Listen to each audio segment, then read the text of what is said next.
The burning fields and orchards spewed thick black smoke, turning day into darkest night. Riding in the middle of her caravan, Meve could see neither its head nor its rear. Reynard ordered the men to keep formation and march in silence. Eyes open, fore and aft. The foe might well use these conditions to spring a trap. When a scout's shrill horn cut through the silence, Meve immediately galloped to the front of the column. She found herself in a pile of red-hot coals that had once been peasants' huts. What the devil happened here? Bodies lay amid the ashes, barefoot men in nightshirts as if caught in their sleep. Meve deemed them yet more victims of the black-clad invaders. But Gascon had another interpretation. Look at the arrows. Imperial issue? Not hardly. Nor are they the type the Scoia'tael favour. And the tracks in the mud, the attackers fought not in formation, but man to man. Bandits. It must have been. Reynard, standing next to him, nodded in agreement. Gascon can be relied on here. After all, he knows of what he speaks. An uncomfortable silence fell over the group, ending only when Meve ordered the scouts to determine the direction of the bandits' tracks. They returned to report the killers were hiding somewhere to the north.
I'm going no further, and I'd advise you to do the same.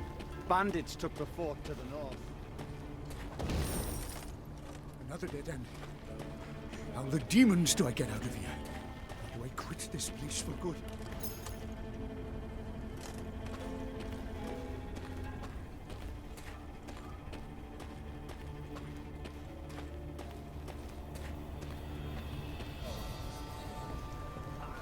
The scouts reported the bandits who attacked the village that night now occupied a fort the Aedirnians had hastily abandoned during their retreat. They'll have crossbows, arbalists, ballistae.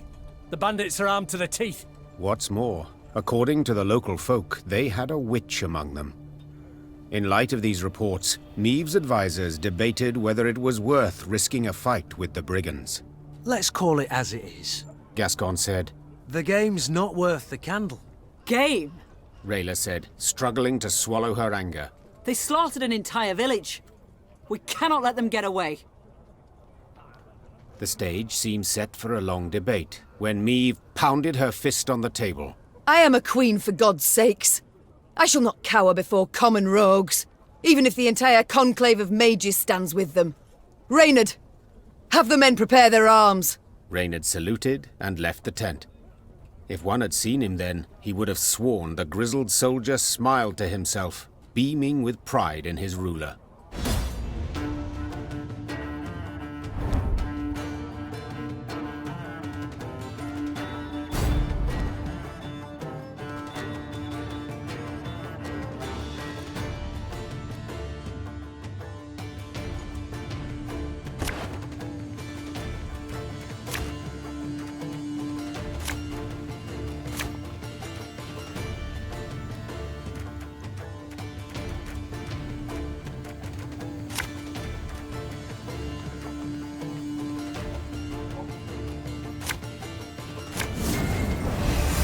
Your Grace, I saw flashes of light inside the fort.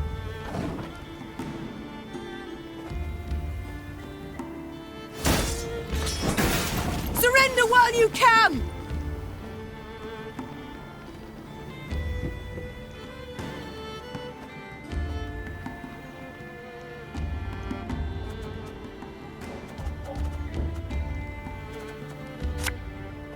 Us or them, no other way!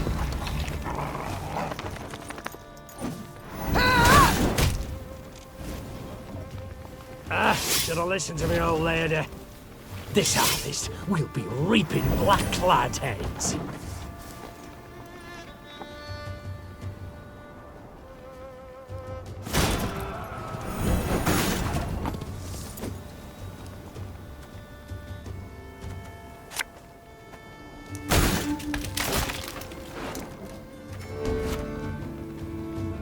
My pain serves a purpose.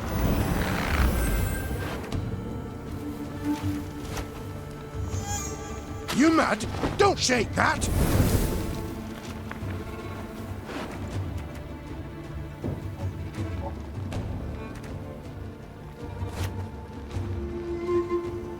Brach! Scheiß! In! Zwei! Can't take it anymore.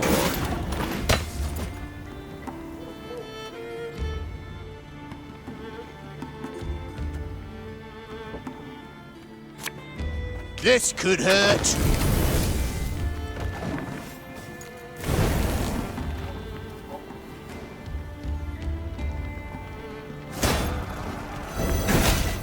We must find a gap in the fortifications.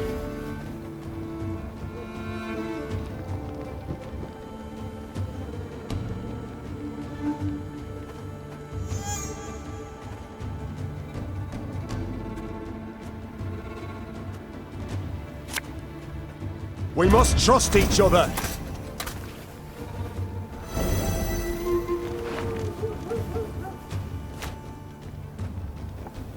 My spirit's willing and how, but these damn boots are killing me.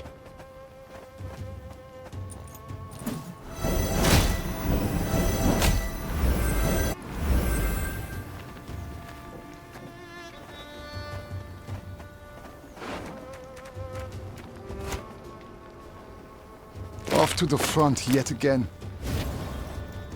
There's a time to reap, a time to sow, and a time to die.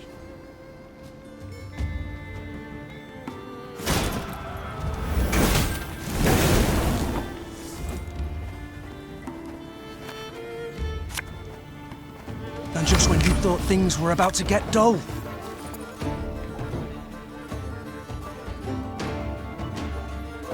You can try to win them all, but you won't. I fear not, the Fae guides me.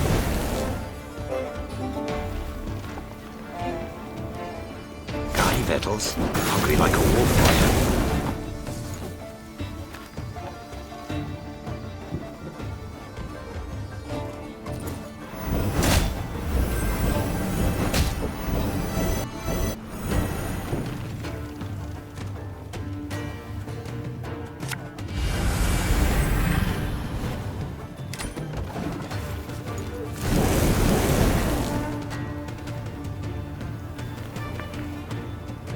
Take it anymore.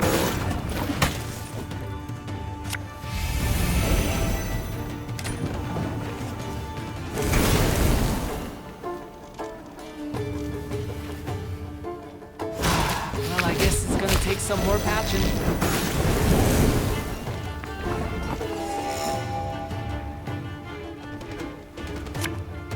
Cursed traitors. Did you hear that? A kind of incantation. Something's not right. They should be dead with those wounds. We'll get that fixed in no time, I promise.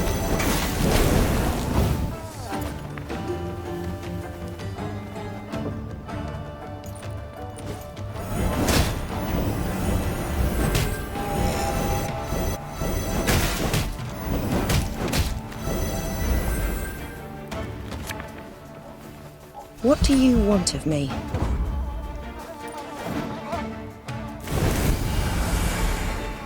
You can try to win them all, but you won't. Tiny Vettles, hungry like a wolf I am.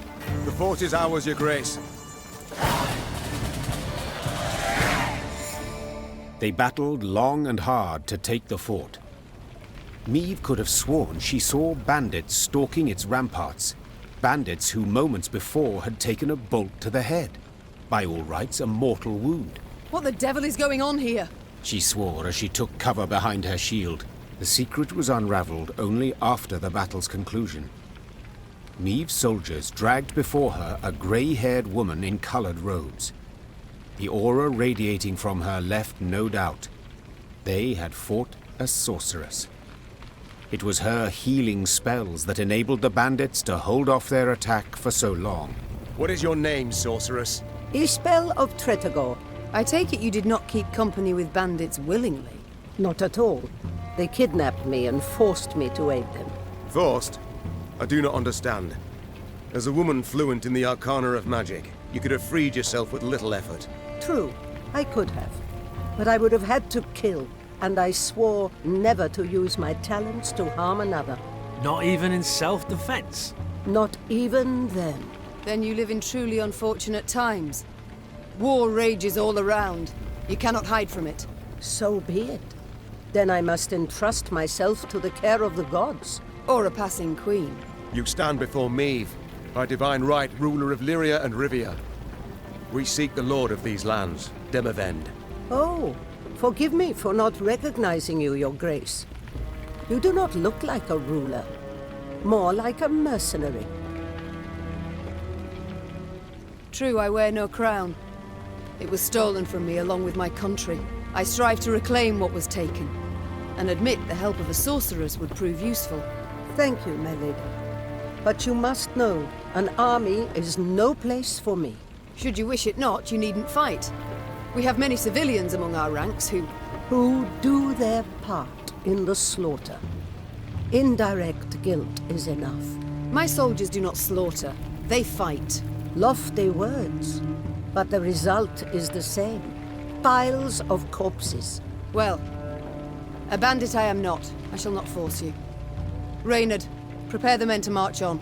Of course, but if I may, perhaps Xavier might have a look at the war machines we captured. He may find some parts of use. Meve followed Reynard's suggestion. Xavier went to work. Yes, Your Grace. Gods. What happened to him? He was in Rosberg when the stronghold fell. Nearly burned alive.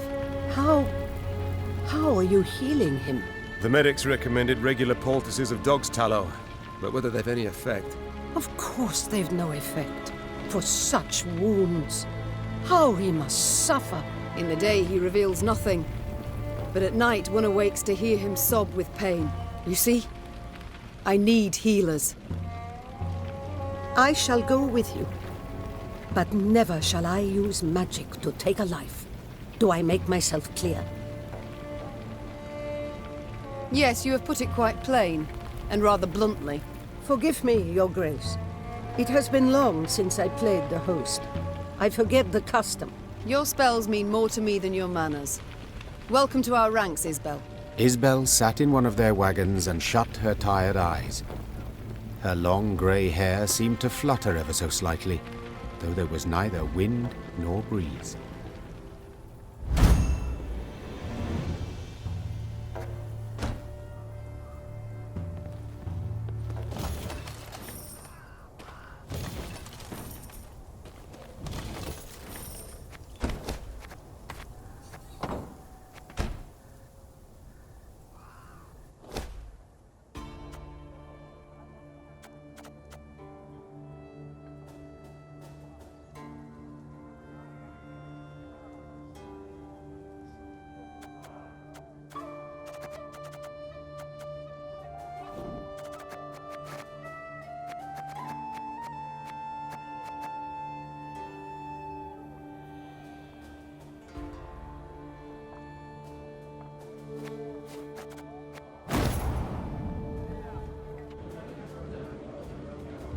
Mom, it's good you're here.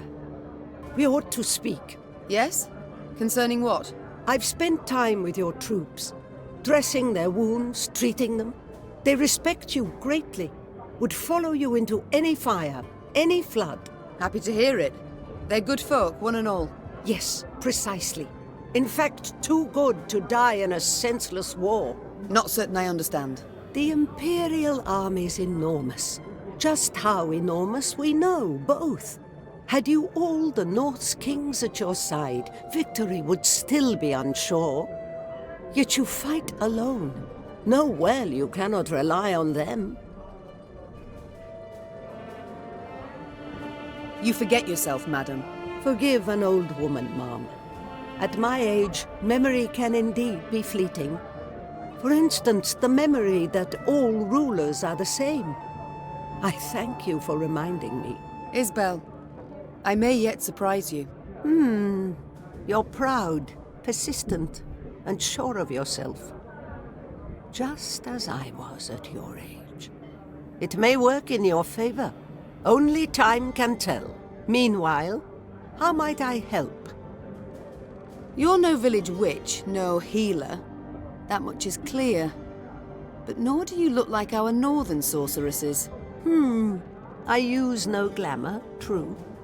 I've come to feel a body must age, and honestly so, as nature intended, as is the order of things. You sound much like a druid drivelling on about balance, harmony, the good that is rot. Rather poor, their reputation, druids. Yet they're in the right in this regard, I believe. Defy nature's laws, and nothing good can come of it. Is that also why you wear no shoes? Ha! No. I simply like to feel the grass between my toes, the sand, the mud. You must try it sometime. I shall think on it. Thank you, Isbel. Duty calls. I must go. Of course. Should you need me, I'll be here.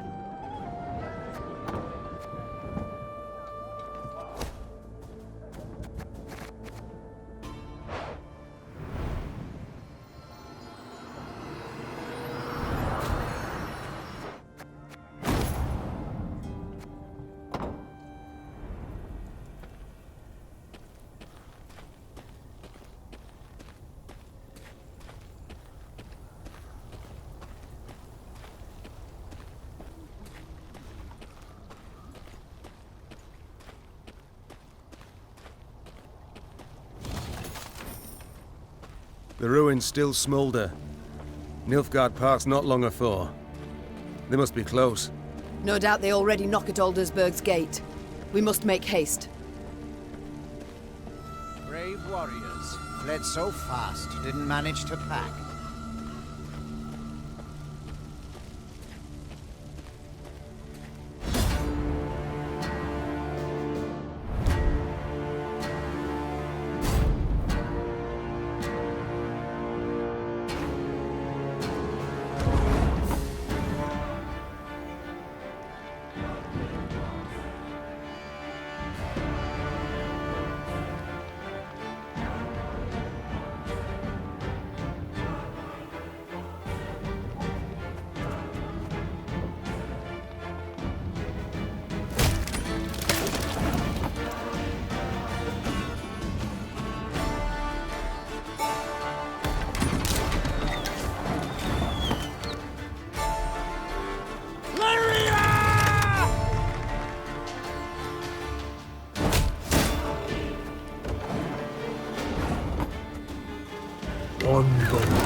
Fishing in the moat? Oh, dead.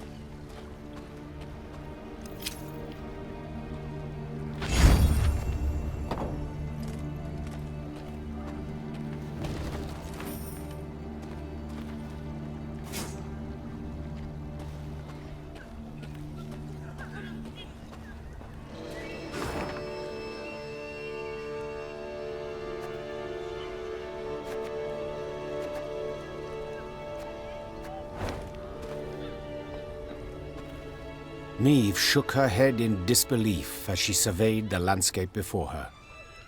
The Nilfgaardians had destroyed everything in their path. Burned farms, trampled fields, leveled orchards. The bastards. She hissed. They mean to cause a famine. When the Lyrians reached Braithwaite, a small village near Aldersburg, they saw gaunt men and women, more bone than flesh, gnawing on acorns and boot leather. The invaders had requisitioned every scrap of the village's food stores and hauled it off to their nearby camp. In strained voices, the villagers begged the Queen to help them retrieve their supplies. Milady, frost'll come before we know it. Felt help us. Why not a soul will live to see the thaw?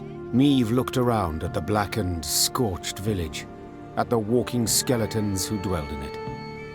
The suffocating smoke bellowing up from the fields sent tears streaming down her face.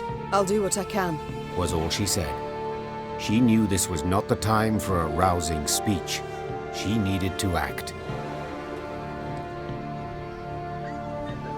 Milady, have mercy. We'll waste away and starve.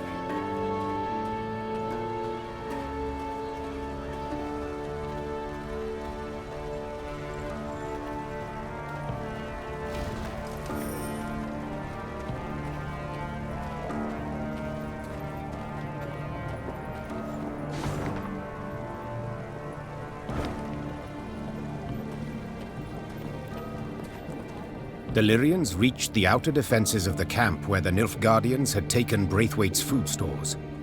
Rayla delivered her report. 3 heavy infantry regiments, Nazari arbalists. The warrior said. And I heard neighing, so they've cavalry as well. Meve said nothing, working it over in her head. The fate of the starving villagers weighed on her heart. But was it worth risking heavy losses to aid them? The Nilfgaardians keep food in storage and watch it rot while peasants perish from hunger. Will we allow this? The Queen said, addressing her soldiers. Cried the soldiers. I didn't think so. Meve said with a smile as she drew her weapon. Lyrians, attack!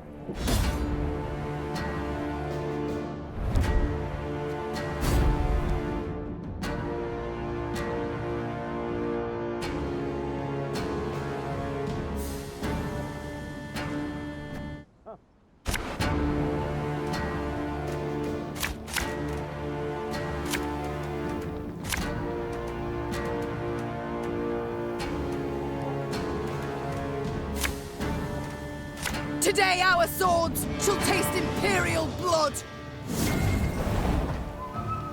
101, 102, 103.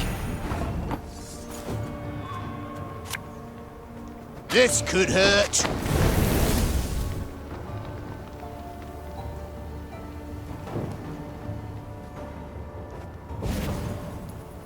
Don't like this. My spirit's willing and how, but these damn boots are killing me.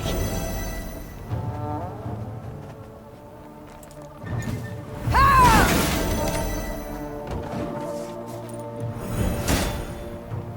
152, 154.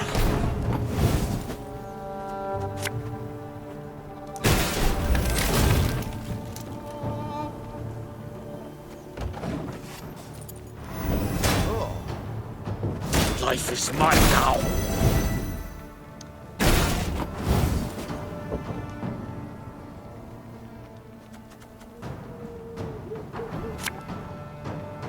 Watch your heads!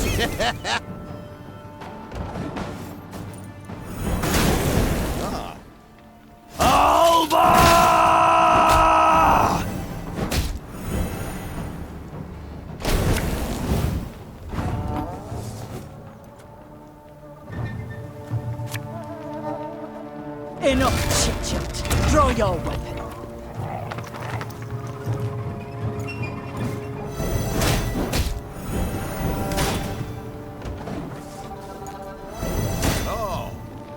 Wise choice.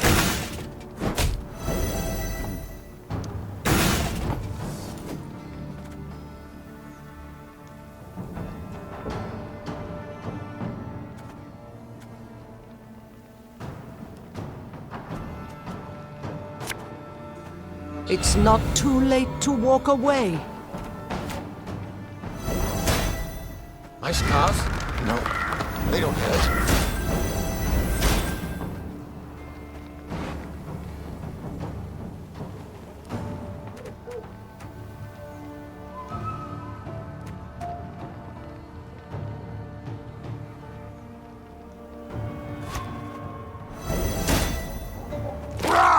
Scheiß! In train! Off to the front yet again.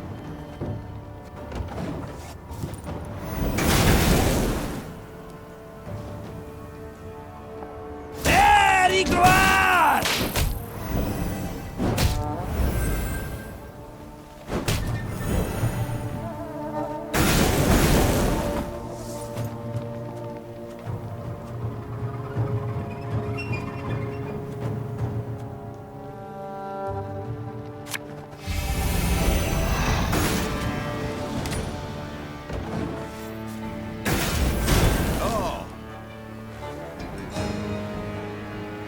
Triumph! It must triumph!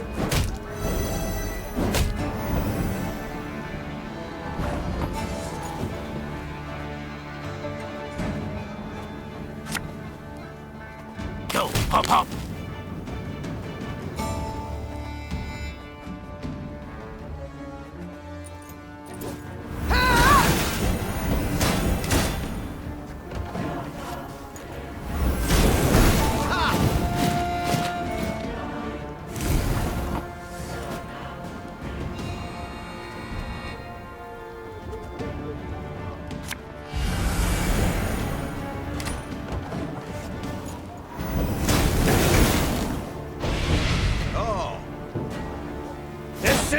Zweifel!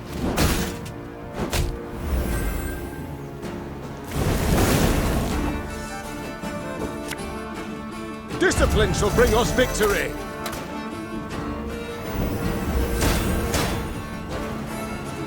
There's a time to reap, a time to sow, and a time to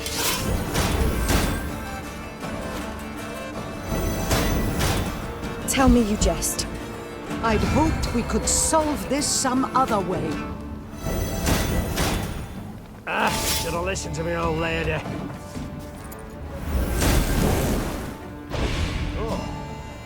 Hail Hertha!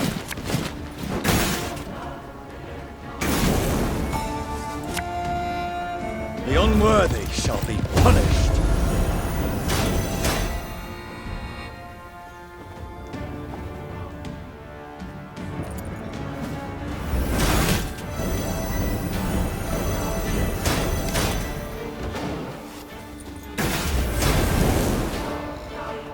Yes.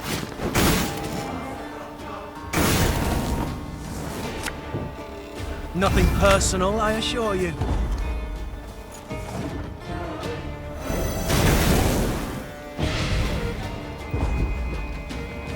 Your Grace, the battle's won.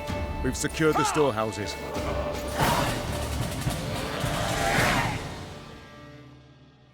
Meve managed to rout the Nilfgaardian troops and regain the stolen supplies. However, the Queen's good humor faded soon after the battle.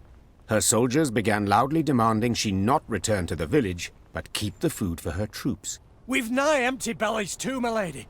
And whatever we give them, the black-clad bastards will just steal right back. Better to strengthen our own army than the enemy's.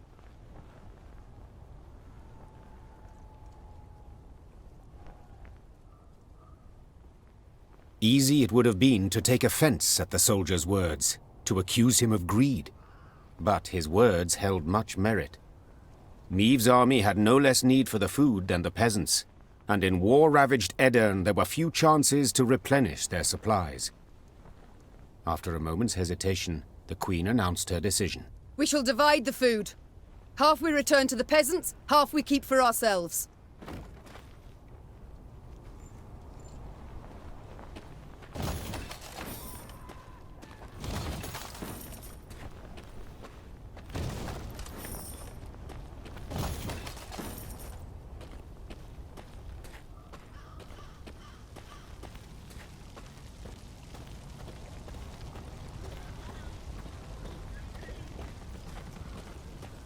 At first, the peasants were glad to see the soldiers. But their joy quickly turned to anger when they found Meve had decided to return only half the recovered supplies. And for a queen to stoop so low! So low! Robbing good folk! Starving good folk! Ugh! Meve refused to argue with the villagers. Yes, justice was on their side. But in times of war, justice counts for little.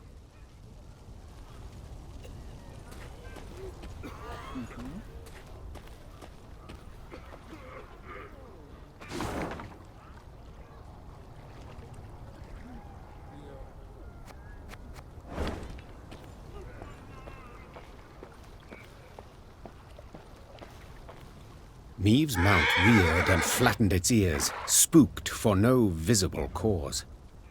Trusting in animal instinct, Meve jumped to the ground and felt tremors under her boots. At first they were faint, barely palpable, then grew stronger and stronger. What's going on? Meve cried. Why does the earth tremble? Before anyone could respond, a scout from the forward guard let out a terrified cry.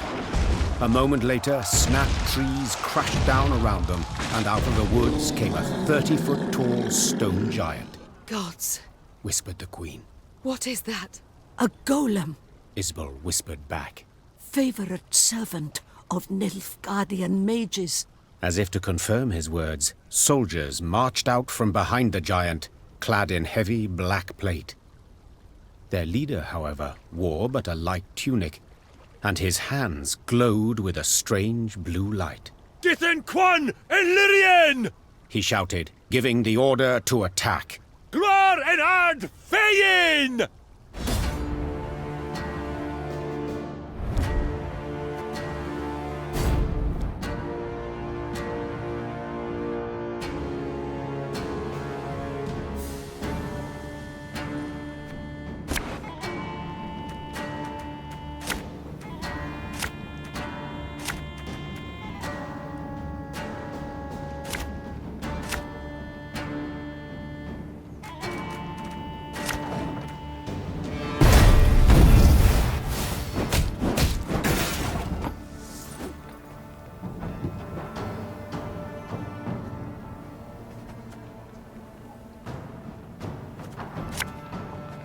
You'll never take me alive! Gotta get our asses moving. My spirit's willing and how, but these damn boots are killing me. Ah!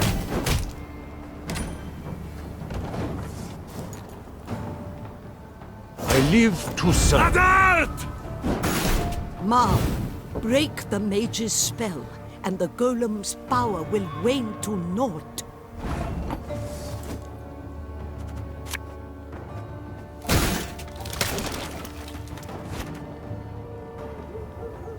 Getting to work.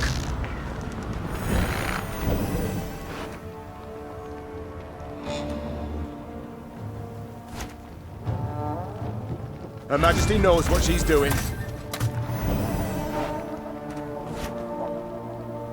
Coin never stinks, no matter how rank the pouch.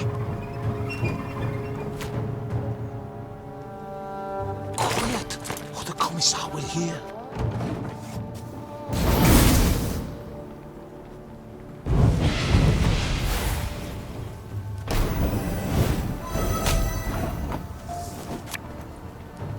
You mad? Don't shake that!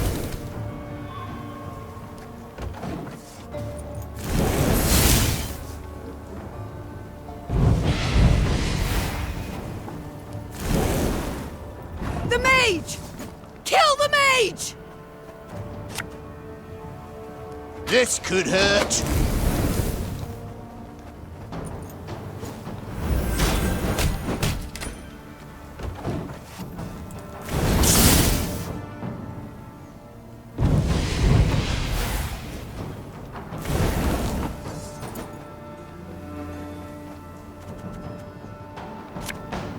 There's a time to reap, a time to sow.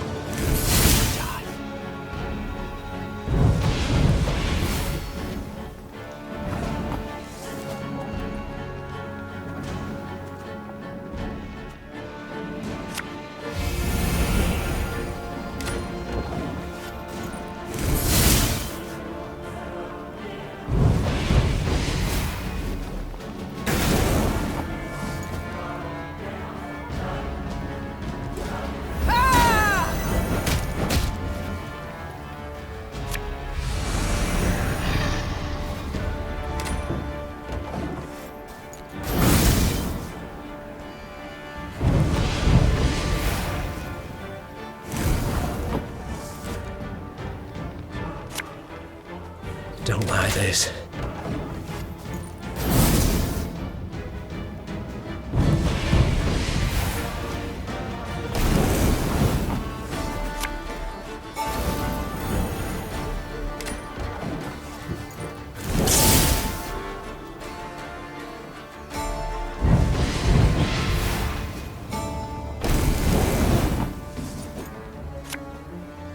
Make love, not war.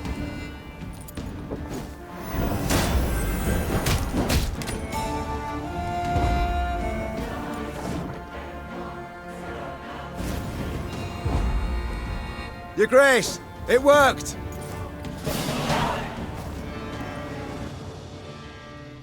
Raising her shield against the whistling rain of arrows, Meve fought her way towards the Nilfgaardian mage leading the attack.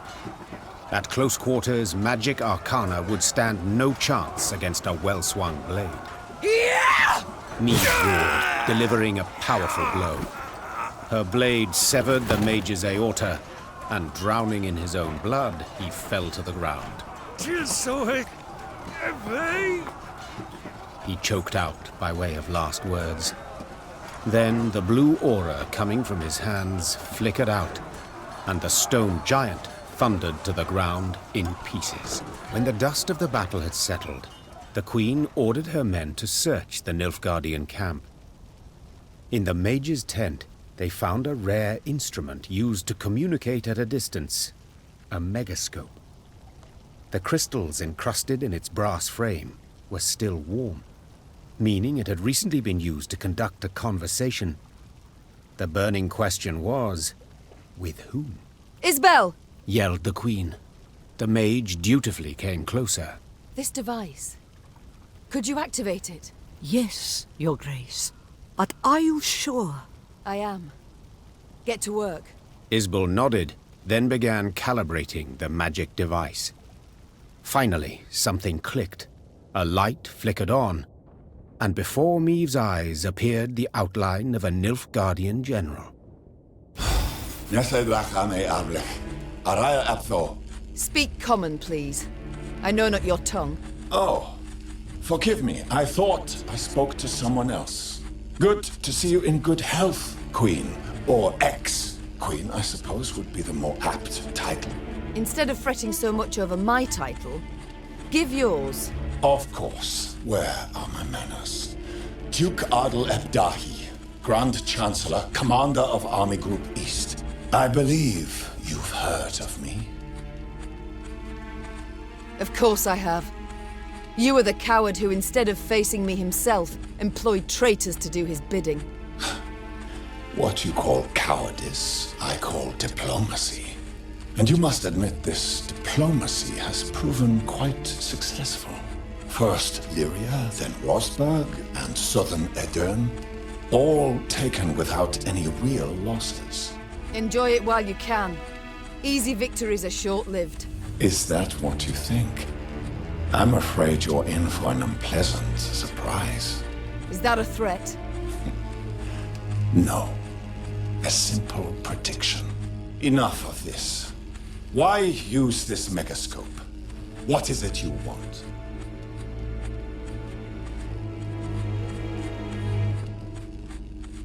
I wanted to see the man who's butchering Edern. The man responsible for the deaths of thousands of women, elders and children. Then your desire has been satisfied.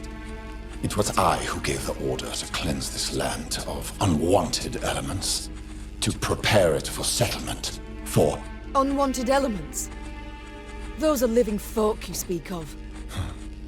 If you were to look at this war in historical perspective, considering the wider geopolitical context, forget it. It's impossible for you to grasp. Farewell, Your Majesty. Or rather, till next time. For there will be a next time, I assure you. A quiet fell over the tent. The Queen stepped outside, squinted her eyes against the glare of the burning fields, and swore to herself that when she did see Grand Chancellor Adel Ebdahi again, he would be a whole head shorter.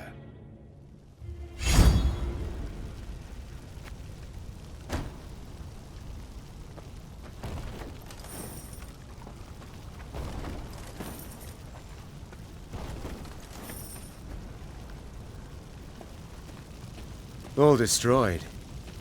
As if nobody lifted a finger against the Nilfgaardians. King surely ordered all his armies to return to Aldersburg. Took cover behind its walls. I do not wish to dismay, but after what we saw at Rossburg... Enough doomsaying, Gascon.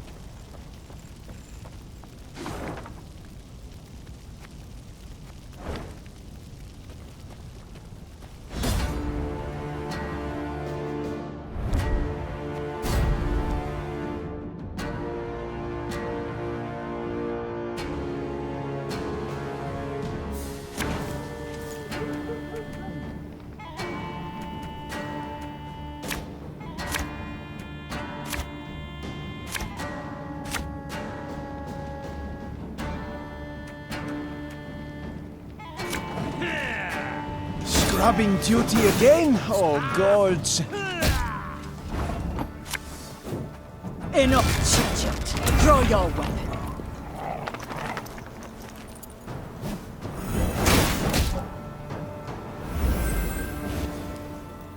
Are you mad? Don't shake that! This harvest will be reaping black-clad heads. New orders? No?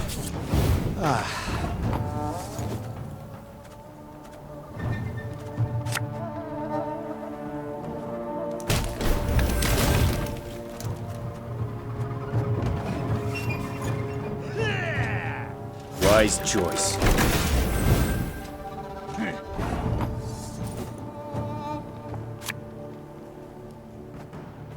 Getting to work.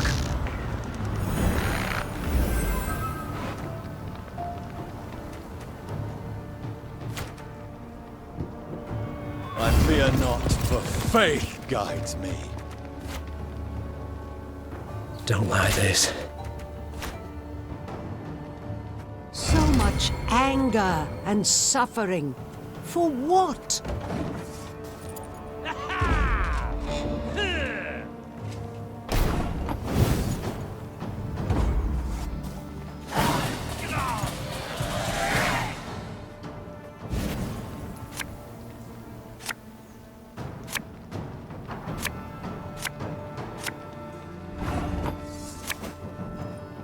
Get our asses moving. Order!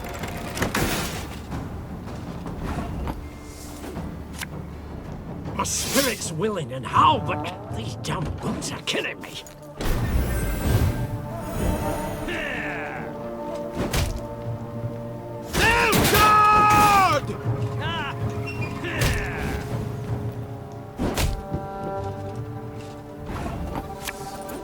There's a time to reap, a time to sow, and a time to...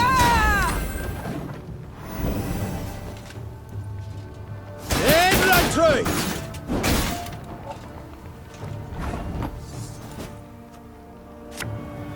What do you want of me?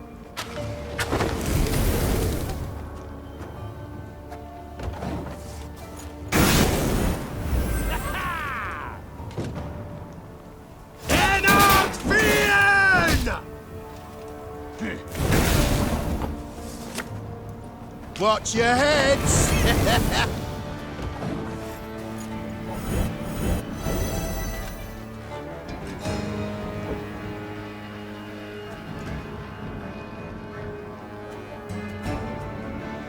Life is mine now.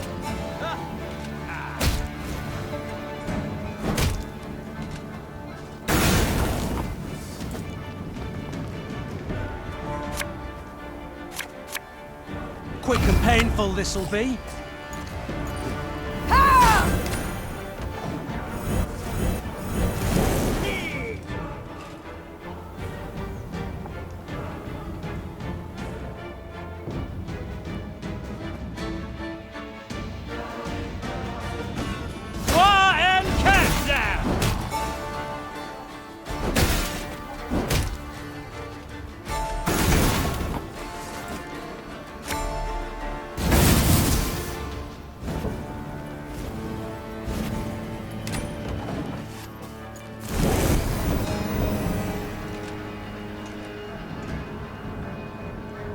Still out, Seifel!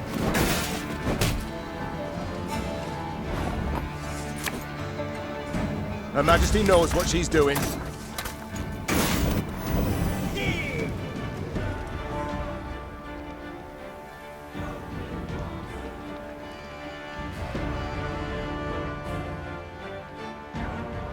Hail, Herzer!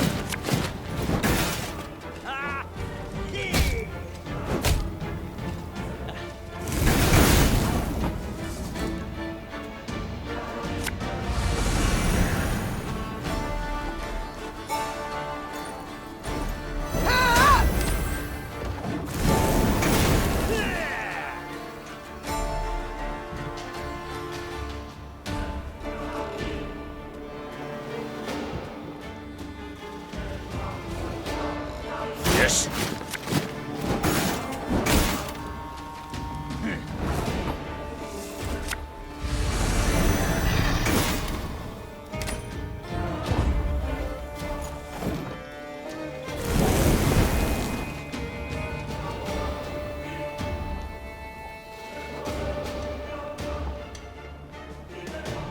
Destillat Zweifel!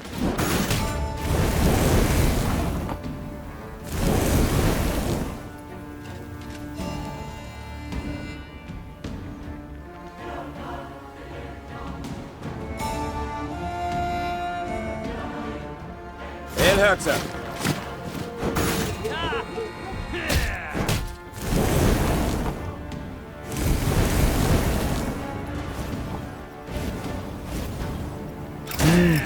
A highly curious case.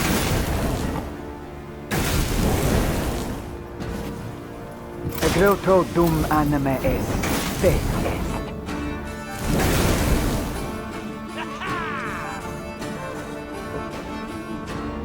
My prescription, a bit of bloodletting.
Bigger they are, easier they are to take.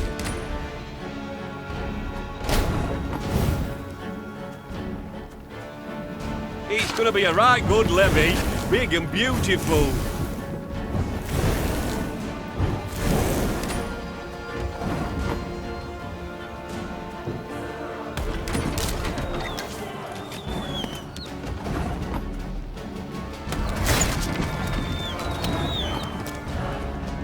Thing about slings, they hide well.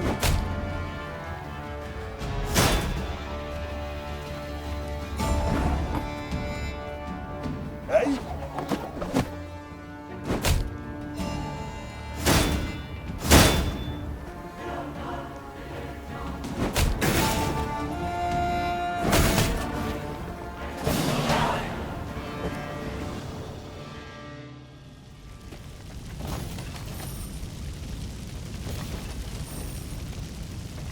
Took but one damned week, and the army was shattered to bits and pieces. Black lads were supposed to grind their teeth against our walls. Promised by our leaders.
Meve's Lyrians were traversing a wood when they heard the loud, drawn-out blast of a horn.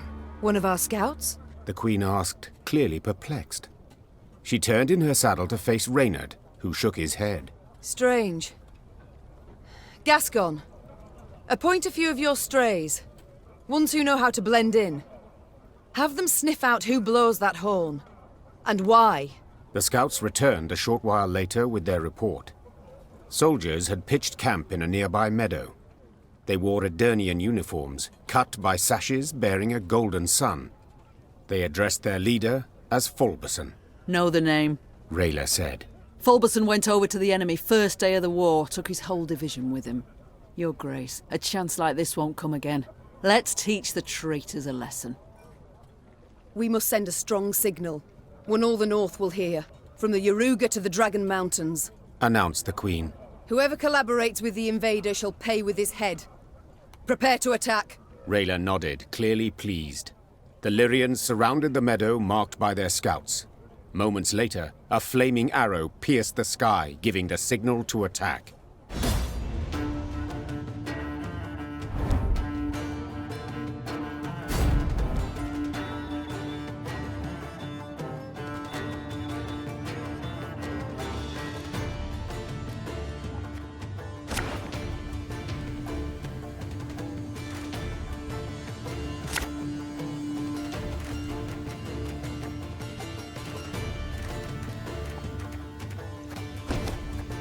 Is that Queen Meve?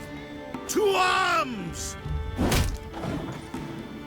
101, 102, 103.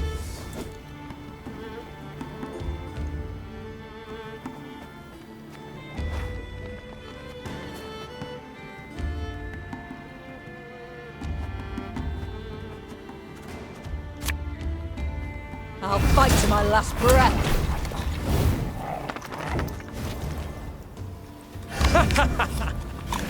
Wait, you're serious?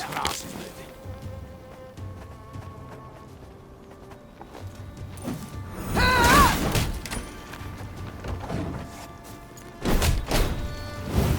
152, 154.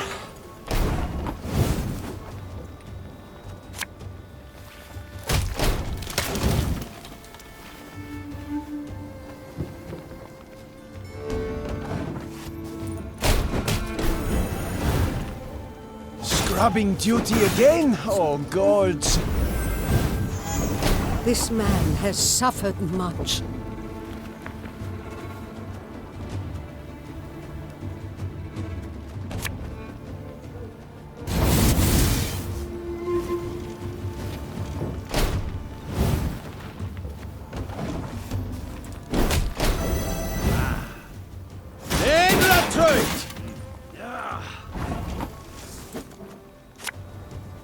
As ordered.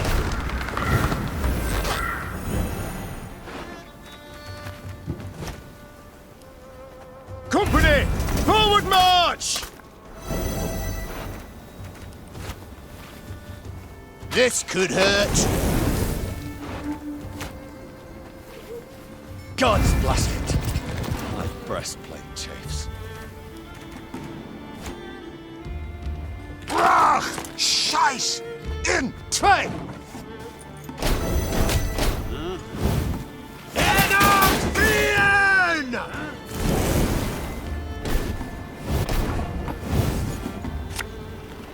Watch your heads!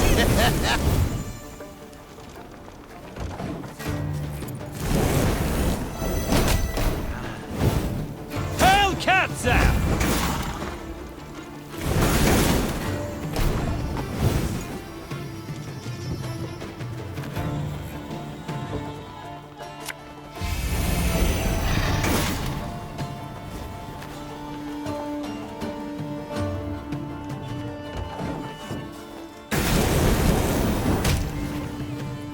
Mercy, your grace.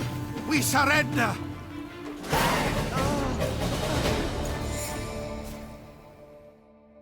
The traitors, perhaps used to fighting unsuspecting foes, stood no chance against the determined Lyrian attack. At its conclusion, Meve personally knocked Fulberson off his mount, then tore off his visor. The face she saw evoked more sympathy than hatred. Fulberson was an old, sickly man, his skin pale and blemished. With great difficulty he pulled himself up on his knees, then extended a shaky hand in pleading. Your Grace, have mercy. The Nilfgaardians forced me to treason. They threatened torture. Meve felt her soldiers' eyes on her. They awaited her decision. How would she treat this traitor? Would she really execute him as a warning to others?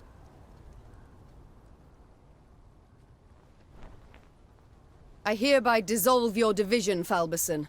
And you, surrender your sword and be on your way. The traitor threw himself at the Queen's feet. You've shown mercy befitting a truly great ruler, Your Grace. 1,000 thanks. To the west of here lie my lands. Visit me.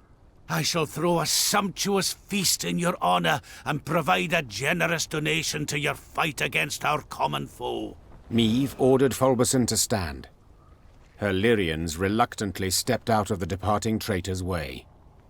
When he passed Black Rayla, she spat at his feet.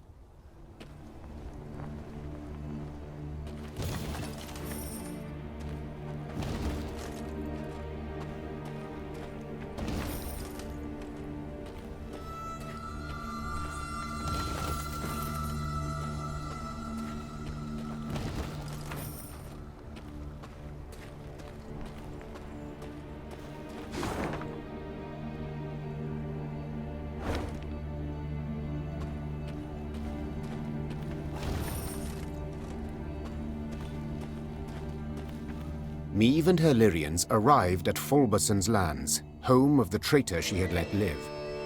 He greeted the Queen with full honors. In ceremonial garb, a platter of bread and salt held aloft. Your Grace, 'tis an honor to welcome you to my humble abode. Please, come inside. A fattened piglet already turns on the spit. Soon I shall fetch my best wines from the cellar. Meve, having lived on nothing but salt pork and gruel for weeks, was tempted to accept the offer. Black Rayla, however, was strongly against it. Ma'am, forgive my insolence, but to eat from a traitor's table is foolish. Don't do it.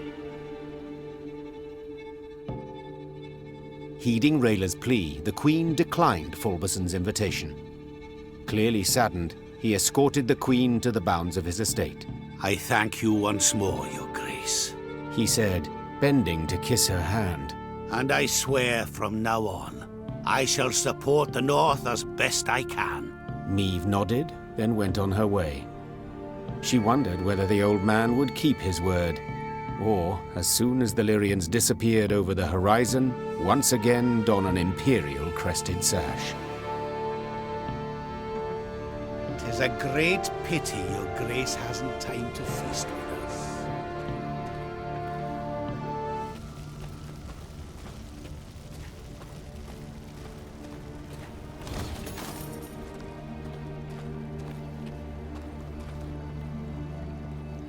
Coming across a small brook, Meve ordered her soldiers to replenish their water supplies. When they returned, it was with empty water skins and troubled expressions. Milady, the water tastes of blood. Not like black pudding, mind, but rancid, filthy. Meve had no choice but to march on. She gulped dryly and wondered how to interpret this strange event. An omen, perhaps? A warning from the gods? She soon learned the truth. Following the brook upstream, the Lyrians arrived at a small pool. Bobbing on its surface were dozens of corpses. A young woman caught Meve's gaze, her long hair spread delicately atop the water, wide-open eyes reflecting the sky, a fine nose peppered with freckles, and a gaping wound slashed across her throat. We shall stop here, the Queen said calmly, and give these souls a proper burial. Reynard, send scouts. Tell them they are not to return until they ascertain what has happened here. When the scouts returned a while later, they brought with them a barefooted peasant they'd found hiding in the woods. They claimed he hailed from Horton, a nearby village, the village whose inhabitants had been murdered. Them black-clad wretches stormed the village, milady. The devil Friggev of the four. Rounded us right up, took us down to the lake. Whole village mined. Then chop, chop, and splosh, splosh. It was I alone gave him the slip. Meve listened to the man's tale, then placed him in the care of her medics and ordered the Lyrians to break camp. She rode at the head of their column, Reynard at her side, her knuckles gripped white on the reins. Do we know where this Friggev is stationed? Our riders report he's pitched camp to the east. Then let's pay him a call. They killed all. The Grosberg. My lady, please. Make them pay.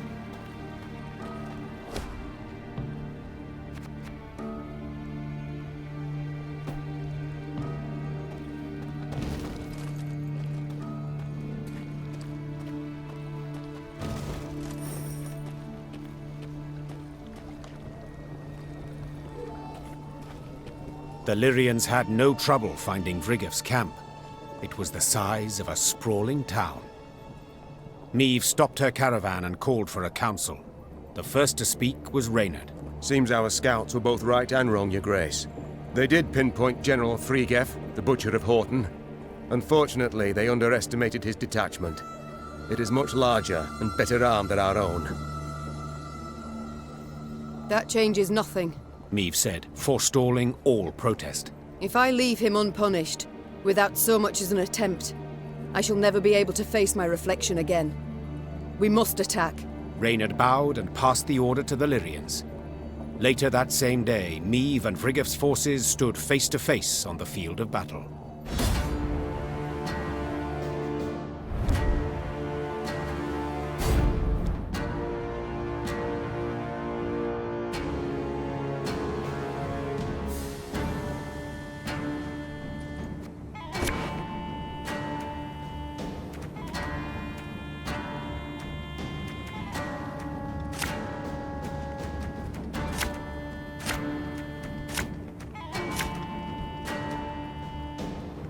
Come out, Friggev! It's time you pay for your crimes!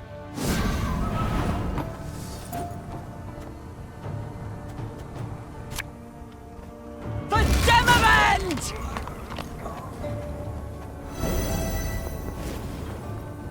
This harvest will be reaping black-clad heads.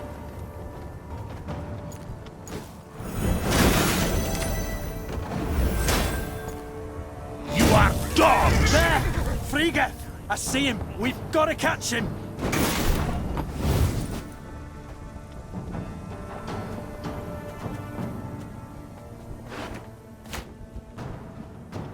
Fear not! We shall achieve our goal!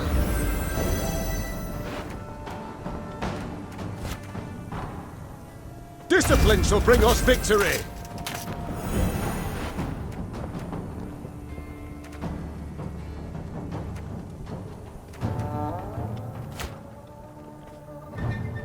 So much anger and suffering. For what? Off to the front yet again.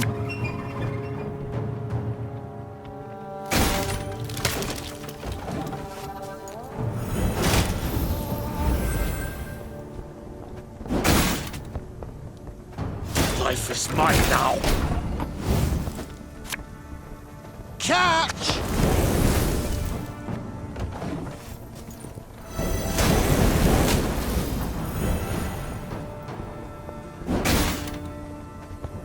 Wise choice.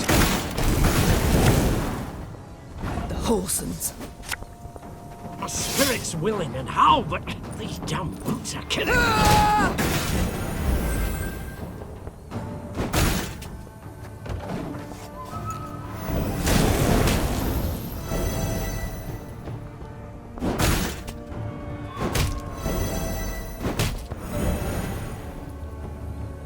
Order!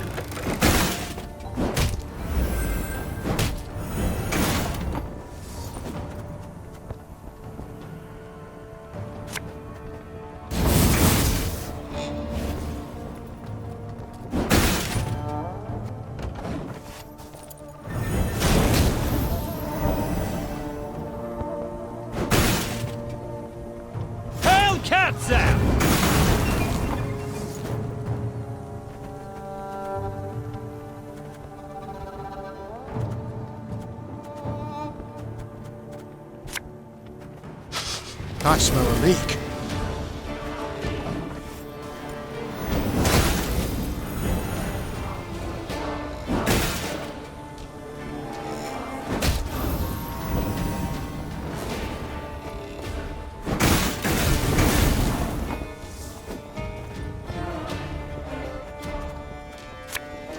Quick and painful this'll be.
God's blast it! My breastplate chafes.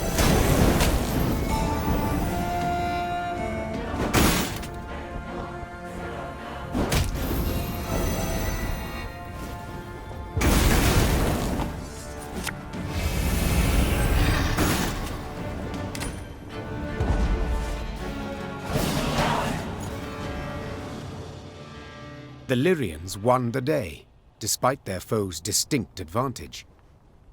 Historians later ascribed Meve's victory to her light troops' superior maneuverability in the difficult terrain compared to the plate-clad Nilfgaardians. But if you ask me, that wasn't it at all. A storm of fury had been quietly gathering in the Lyrians' hearts, a squall of rage stoked by the Nilfgaardians' unparalleled cruelty towards the conquered. And no one embodied this barbarism more perfectly than General Frigga. Meve's men were ready to sacrifice anything to see him punished. They dragged the defeated general before Meve. The Queen wished to learn why he'd ordered the execution of an entire village, how the Nilfgaardians could possibly justify such a crime. 2 weeks prior, I'd sent a detachment to Horton to procure feed. Captain Gaynor commanded it. While he was verifying their grain stores, they barricaded him in the barn and put it to flame.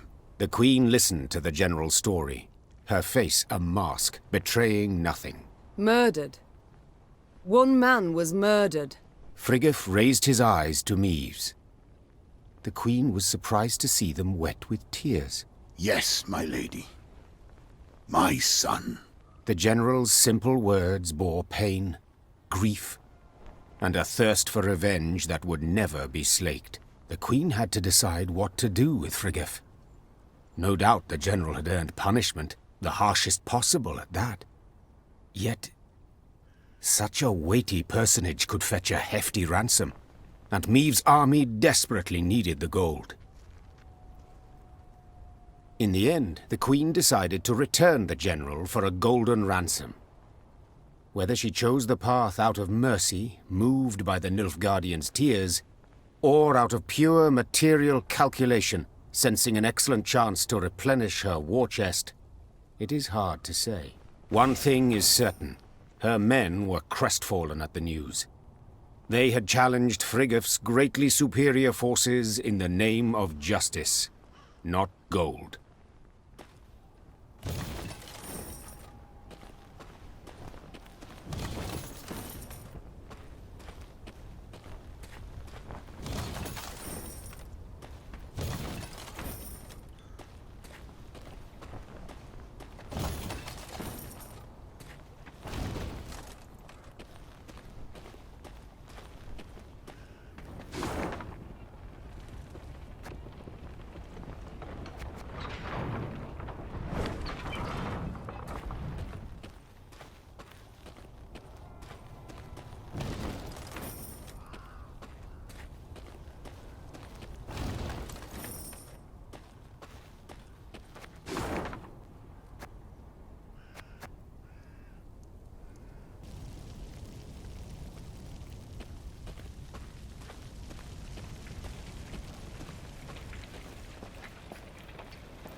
As Meve passed the city of Harmelin, one of the peasants she'd saved from Nilfgaardian captivity requested an audience.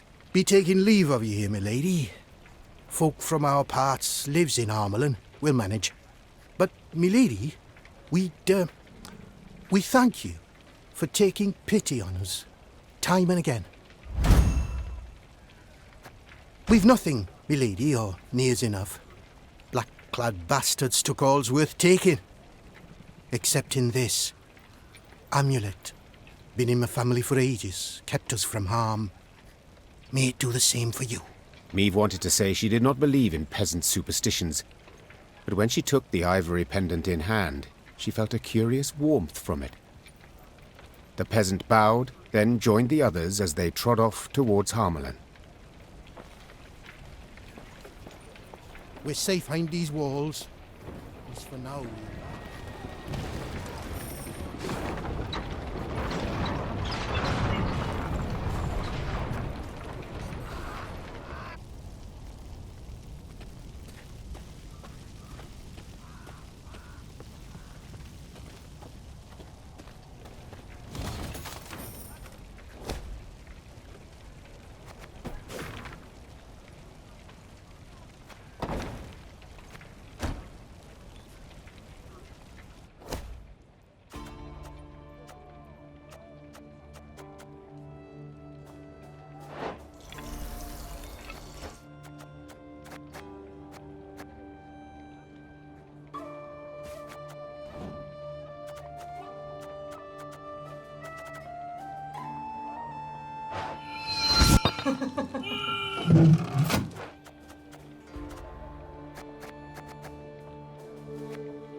Armor won't serve.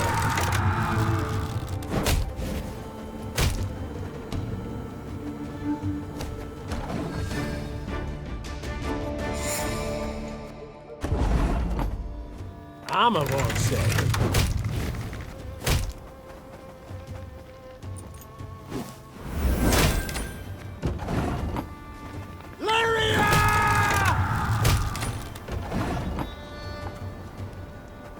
One bolt's all I need. Give me a time.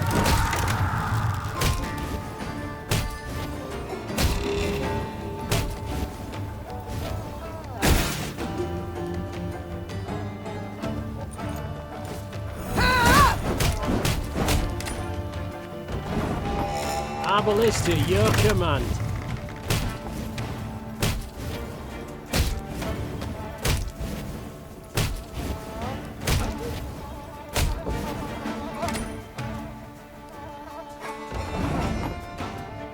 Armor won't serve.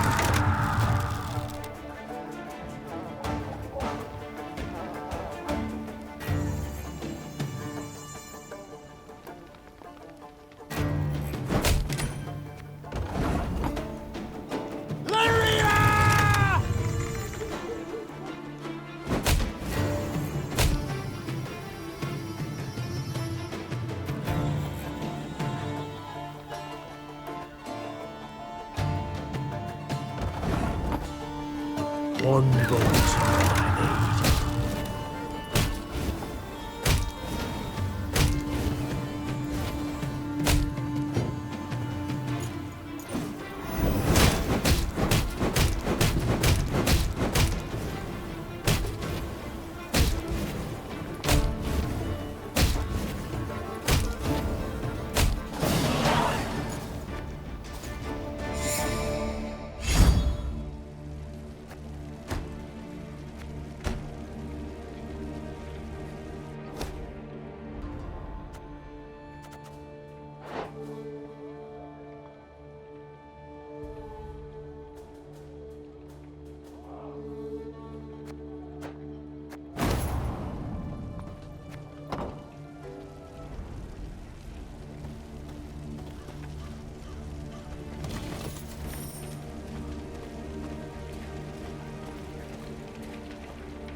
The Lyrians stood within 5 miles of Aldersburg, when the road, which until now they had travelled alone, suddenly filled with all manner of folk. Peasants, merchants, and wounded fighters in tattered uniforms. They trod solemnly in the opposite direction, their worldly possessions on their backs. Aldersburg's fallen, my lady. Sighed one of the refugees with a forlorn shrug. Outer walls breached. King still defends the old town, but black-clad goats are winning. You'd best turn back before it's too late. We've nowhere to turn to, good man. The Queen said, then spurred on her horse. Follow me!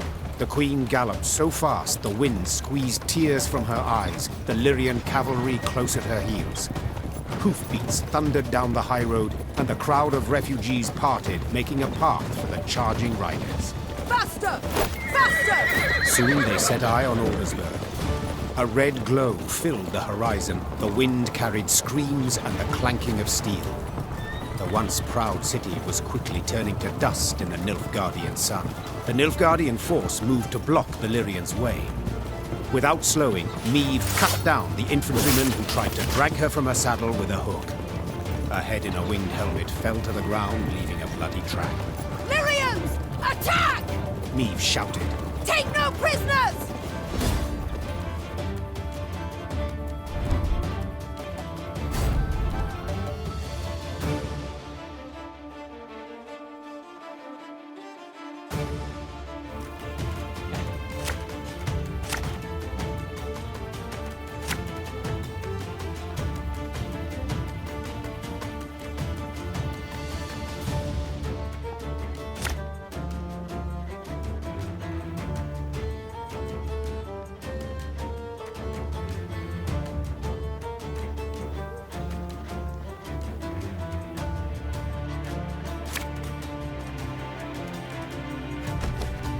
Bloody hell!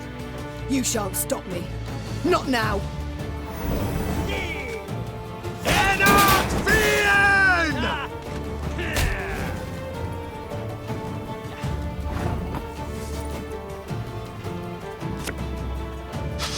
I smell a leak. Go, honk honk.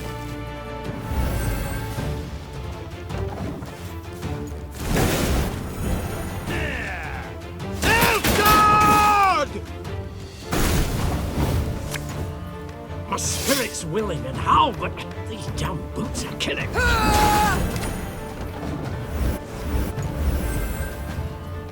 Wise choice.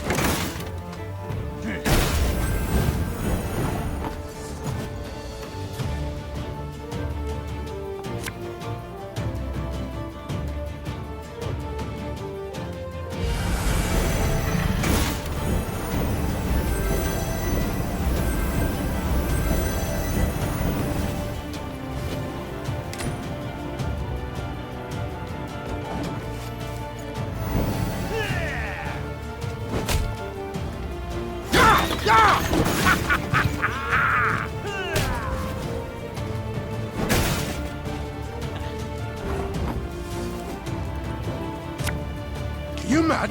Don't say that!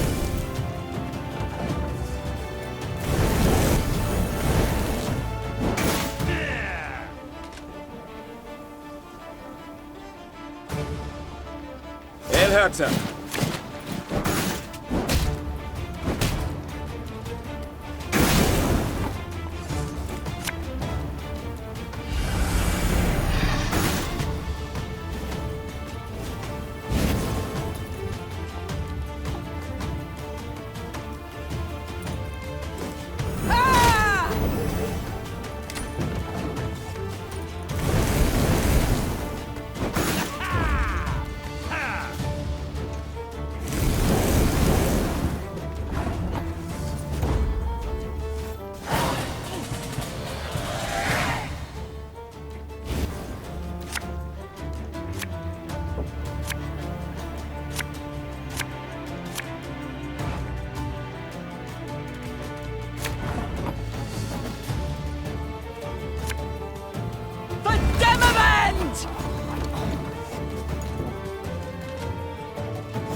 Got sand aplenty in it.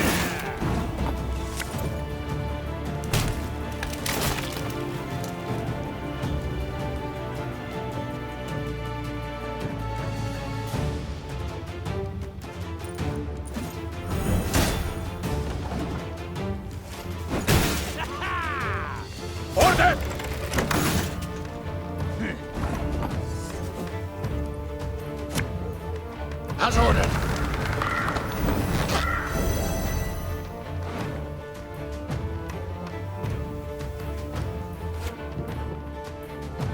Prepare to fight, if you've any honor.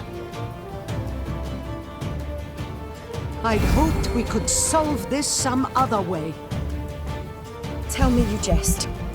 This could hurt.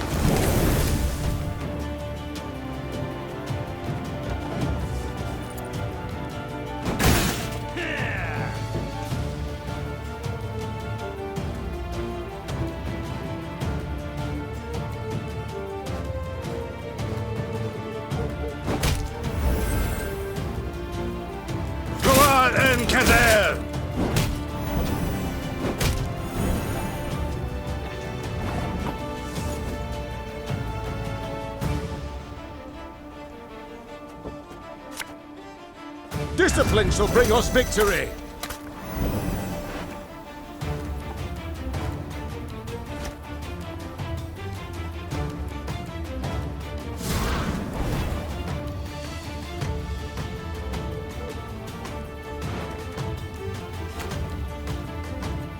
There's a time to reap, a time to sow, and a time to die.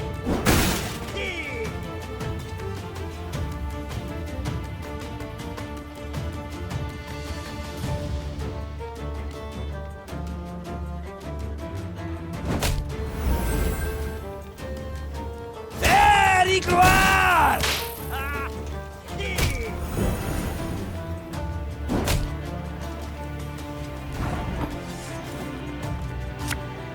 Aye.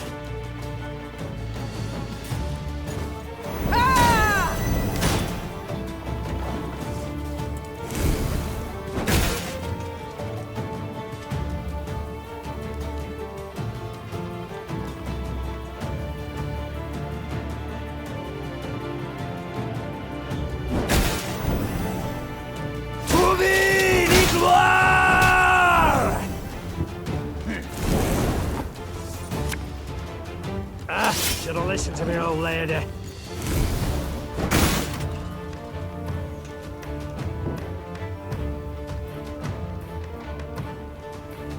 Alba!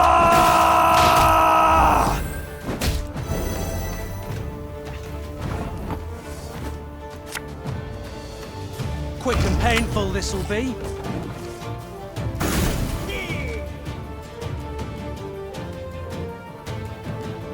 Discipline, that is what you folk lack.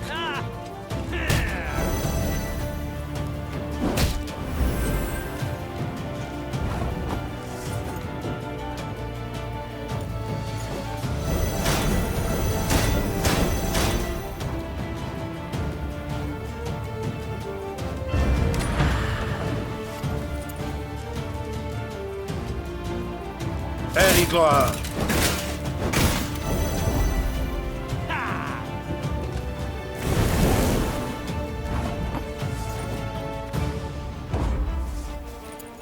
Your Grace, all that was but their rear guard.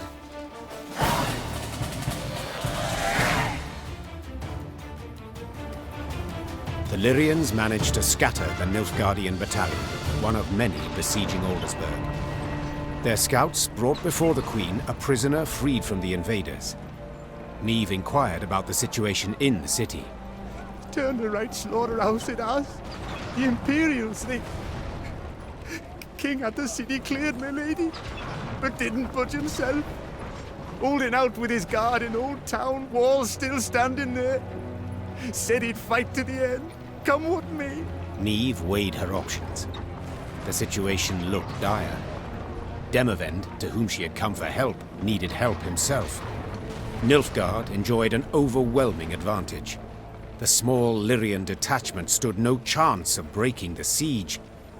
But to retreat, surrender, that was not something Meve did. The Nilfgaardians do not expect a relief force. Rayla, you know Aldersburg. Can you lead us by side streets to the Old Town, that we may avoid the largest part of the Nilfgaardian army?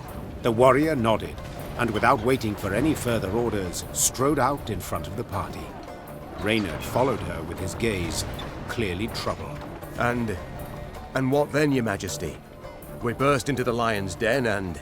And we pray the lion chokes. Follow me!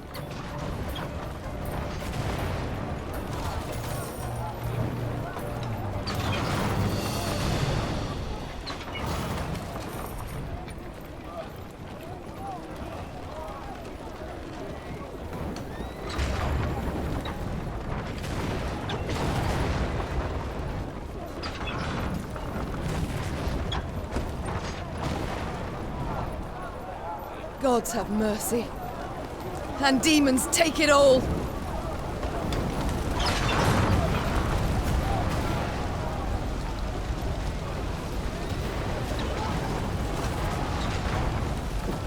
Taking advantage of the confusion, Meve maneuvered her troops to the very walls of the old town. Spying Lyrian banners, the defenders suspected a trap. But when they noticed Black Railer among them, they immediately lowered the drawbridge. The old town was a maze of brothels and shady taverns. In normal times, students and other pleasure seekers prowled its dark alleys. Now, tired soldiers slumped in every corner, though the Lyrians' arrival clearly buoyed their spirits. The Fraternal Realm's warriors clasped each other's hands and swapped tales. Even Eden's king, Demavend, made no secret of his pleasure at seeing these unexpected arrivals. Meve! Of all the besieged cities in all the world, you walk into mine. Come to the rescue, have you? To be quite frank, I've come to be rescued. Oh, yes. I've heard much of the events in Lyria. Disgraceful. Such betrayal. However, as you might have noticed, things are none too rosy here either. Yes, that is hard to miss. I thought we'd trade blows with the Blackclads. That it would be an even match. 2 weeks. That sufficed to annihilate the army I'd spent my whole lifetime building. Your Majesty, I cannot say what fate will bring, if we shall reach this war's end alive. But I wish to say now that I admire you. Oh? You evacuated the city, yet refused to evacuate yourself. You fight to the bitter end, like a hero. But of course, a king must lead by example after all. Especially in war. Reynard, that rumbling, you hear it? Studded boots on cobblestones. The Nilfgaardians. Prepare the men for battle. Yes, Your Grace. So, now that we're alone, what's really going on? What? Did you not hear? I'm defending my capital, like a hero. Demavend, please, don't feed me that drivel. We've known each other far too long. Why did you stay? Meve. As meddling as you are beautiful. See that building? That one there? The brothel? The Crimson Bodice? Precisely. So, promise not to laugh. I'm a patron. A loyal one, in fact. One of the girls there, Demeretta. She's marvelous. Makes me feel young again. A young fool, you mean? Demavend, there's a war on, and... Allow me to finish. Demeretta became, well, with child. Exactly 9 months ago. Understand now? She's entered confinement. Having contractions. Since yesterday. You see, I cannot leave her like this. Can't have her moved. I must stay put until she gives birth. And then what? Pray tell. Invite all of Nilfgaard to the christening? No, my dear. There is a hidden tunnel deep beneath the city, leading far beyond its walls. Once the midwives cut the cord, we flee. I understand. For one's child, one would do anything. Odd, isn't it? Amusing, even. Midst of a war, my kingdom burning all around. And I'm happy. In that case, I can only hope your offspring, unlike mine, will continue to. Your Majesties, the Nilfgaardians are attacking. Meve, we must hold out. A few hours, that's all. I'll do what I can.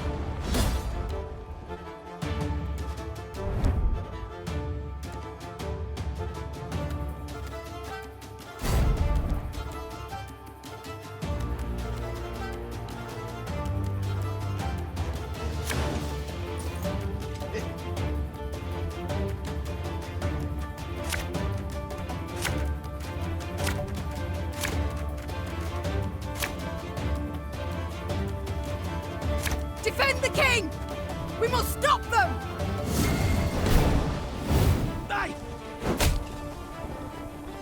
Inarin Jalde Kronfair.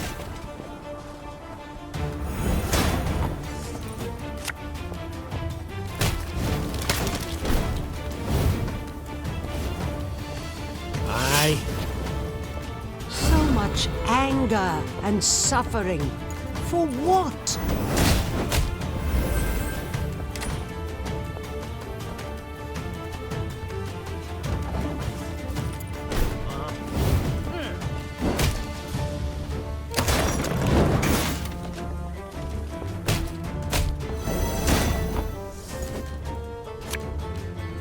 This could hurt.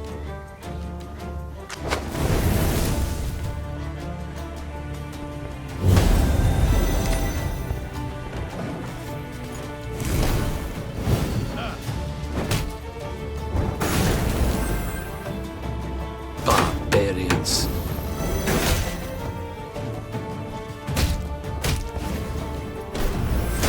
I want their heads! Anvallen in order!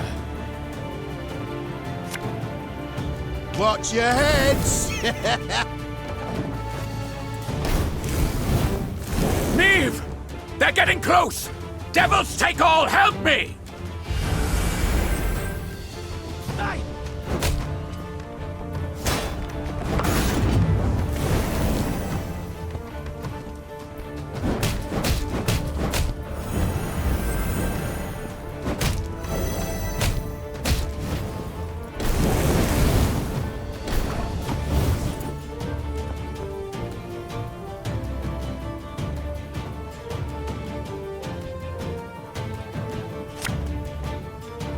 Fuck, our ass is moving.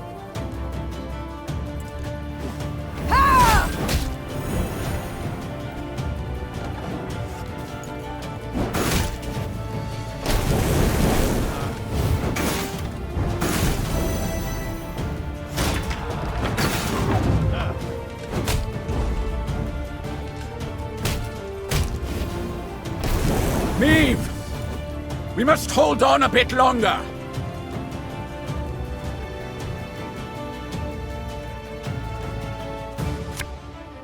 My pain serves a purpose.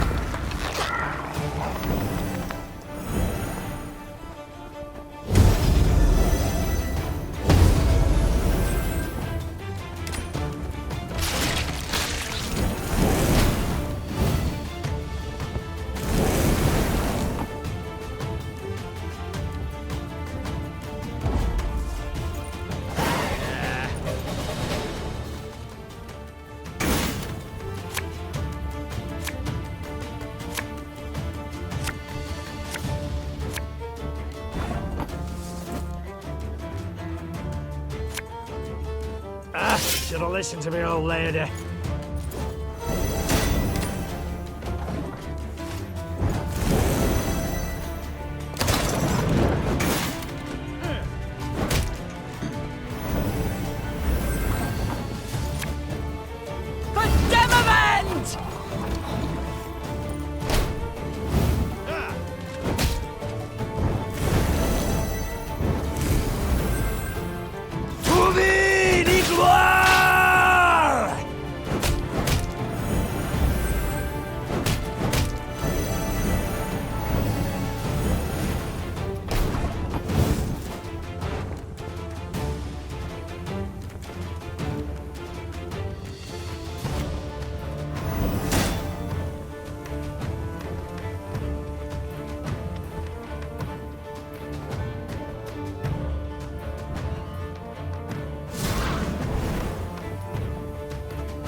God's blasted.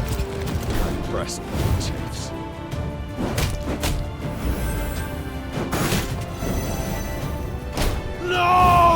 chase! Ha ha ha! It worked!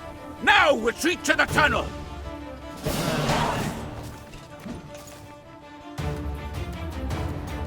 With their forces combined, the rulers managed to hold the old town long enough for Demereta to bear the king's offspring, a healthy, hardy boy.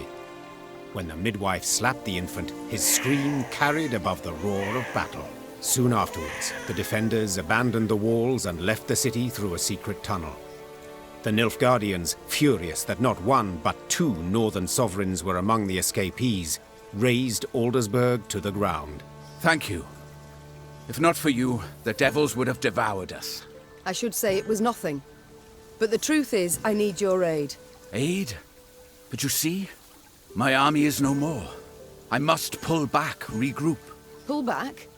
Where to? The golden sun flies over your entire realm. To Redania, to take shelter at the court there. And then?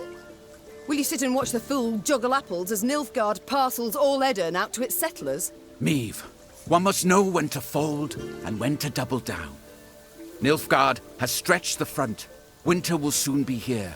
Let the costs claw away at them. A year, two, then we strike. And we shall prove the Empire is a colossus with feet of clay. Fine. Do as you see fit. And you? I can't live like that. So what shall you do instead? Fight on. Until I win. Or the black-clad curs tear me apart. Gods, such pity I have for your husband. The poor man must have had a rough go of it. He seemed content with his life while it lasted. Yet I'm serious, Demavend, in my request. You truly won't aid me. Provide nothing at all.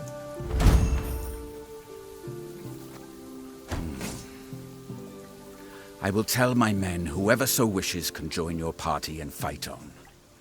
But please, curb your excitement. They are tired.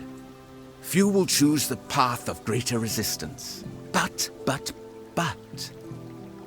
Are you familiar with the saying, when at wit's end, a dwarf's your friend?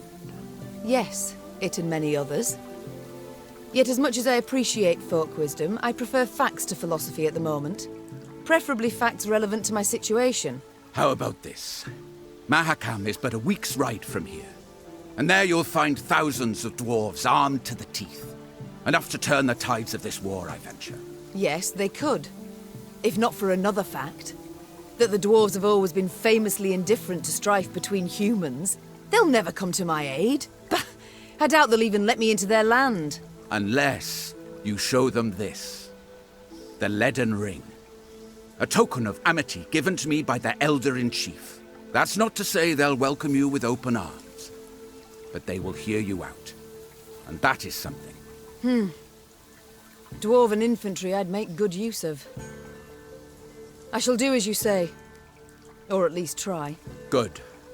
And to ease your journey somewhat, I'll give you as your guide the best man, or rather woman, for the task. Rayla! Yes, Your Grace? You've been to Mahakam with me many times. You know their paths. Take Queen Meve and her party there. 'Twould be an honor, Your Majesty. I'll send messengers ahead that the dwarfs may expect your arrival. Until then, good luck, Meve. And may we one day waltz upon the grave of our foe, Emperor Emir. May it be so. Just as long as I get to lead. Ah, of course. Farewell, Queen. Meve left Aldersburg in ill spirits. Rather than provide the help she had hoped for, Demavend had merely sent her on to Mahakam. Her way west was lit first by the glow of a burning city, then by the smouldering remains of charred villages by the roadside. It was clear the war against Nilfgaard had taken a bitter turn. Each stranger was now treated as an enemy, and the customarily hospitable Edirnians slammed their doors at anyone's approach. The party's morale was somber as well, and did not even improve with the first sight of mountains looming in the distance. Wandering among the ashes, Meve entered the dwarves' domain. Along perilously steep paths, Black Rayla led the Queen and company towards Mahakam. the dwarven homeland. There, among snow-capped peaks, someone awaited. Rayla, you brought strangers. Gabor, I present to you Meve, Queen of Lyria and Rivia. Ah, a queen. Crivens. Well then. A large shadow swept across the sky. The dwarf swallowed the rest of his greeting as all raised their gazes to see a dragon soar swiftly toward Mount Carbon. Keltalus, dinna be afeard, he isn't a threat to us. The dwarf had broken the silence gently, he himself quite familiar with this altogether unusual sight. And now, sit yourselves down afore the pottage grows cold. But... Floop... Drake? Stone shrivelling marvel, innit? Makes you almost sad the lizards are dying out. Should you not worry more about the fate of your brethren? That creature will soon have all Mahakam aflame. Ha! Keltalus? No! He's lived here centuries. Harmless for the most part. Now, your grace. A taste? No, none.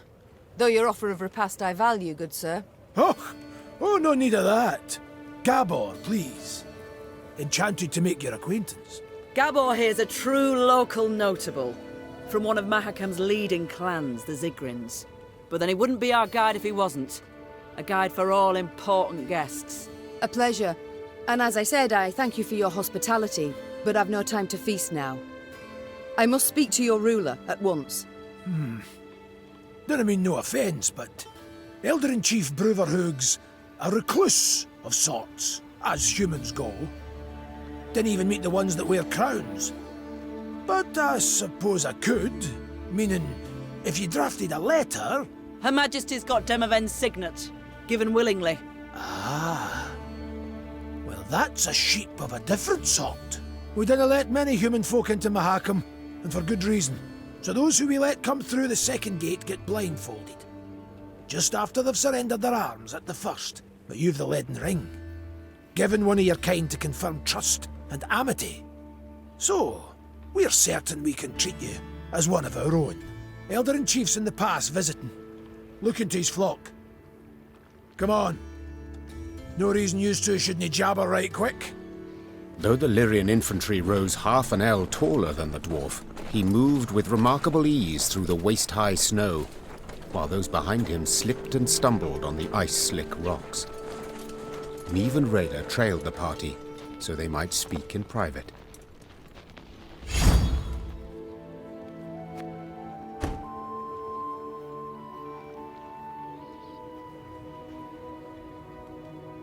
The ring. However did Demavend come to possess it? Elder-in-Chief himself gave it to him, years ago. A decade, perhaps more. Why? Oh, you must have heard the tale, Your Grace.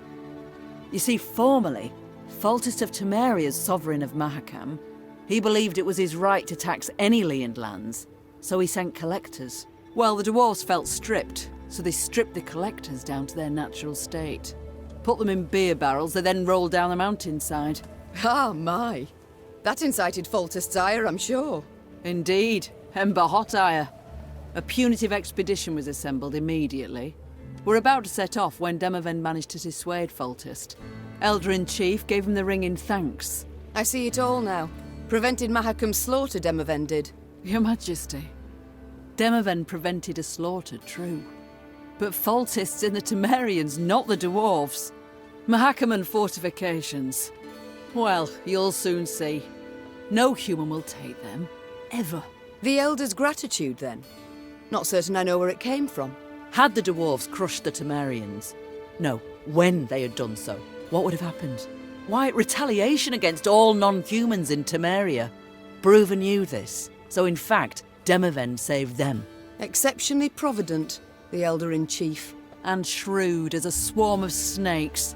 So when you speak, beware his hiss, and weigh your every word. Non-humans you despised immensely, I believed. They don't bother me a bit.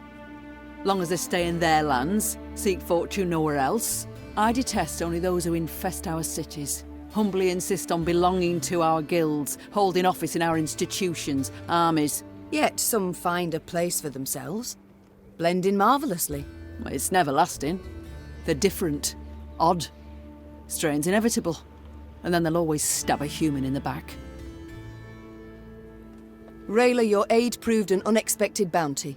Your Grace, to fight arm in arm with one so bold as you is an honour from which I'll not readily resign. I was to lead you to Mahakam, King Demoven's order. As to my duties afterwards, I received no instructions. So until a sealed scroll containing such arrives, I will serve your Grace under her command. I'm content, Rayla. The times are such that no aid can I dismiss, and yours in particular. I'm humbled, your Grace. Let us move on. I've grown amply curious of this Elder-in-Chief, this Bruver Hoog. Your Grace, I've a message, for your eyes only.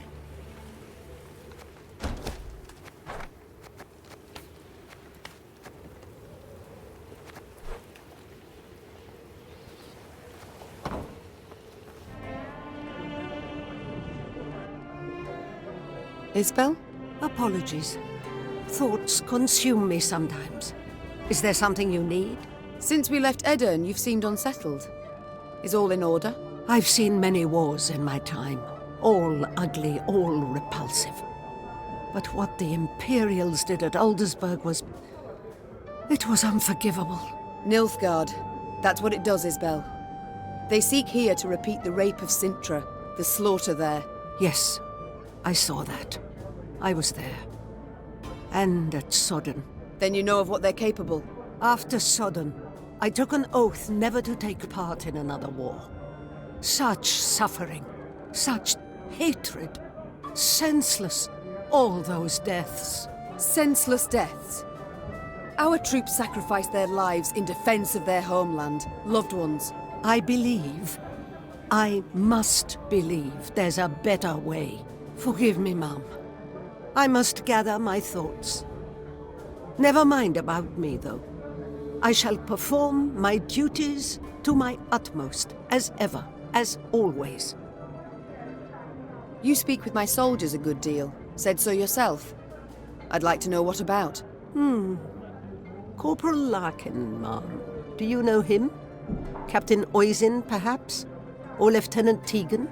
Of course I know them. Among my best. They've served me loyally for years. You know them? But did you know that in fleeing Lyria, the corporal left behind a newborn daughter? His wife was in confinement when you gave the order to march. The corporal could not go to see them.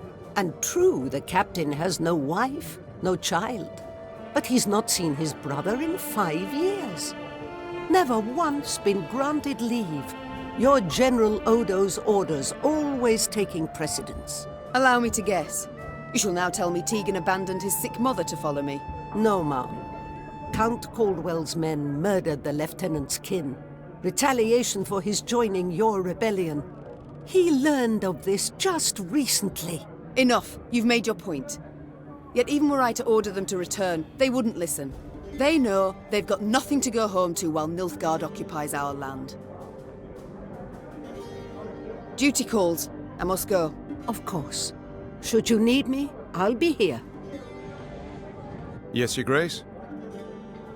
How go things, Reynard? You and Gascon get along now, I hope. Well, you might say we've established a certain rapport, Your Grace. Tell me more, friend. I don't pry into his affairs, nor he into mine. I'd prefer it if my commanders worked together more closely. Your Grace, the man's a brigand. Oh, Reynard. He was a brigand.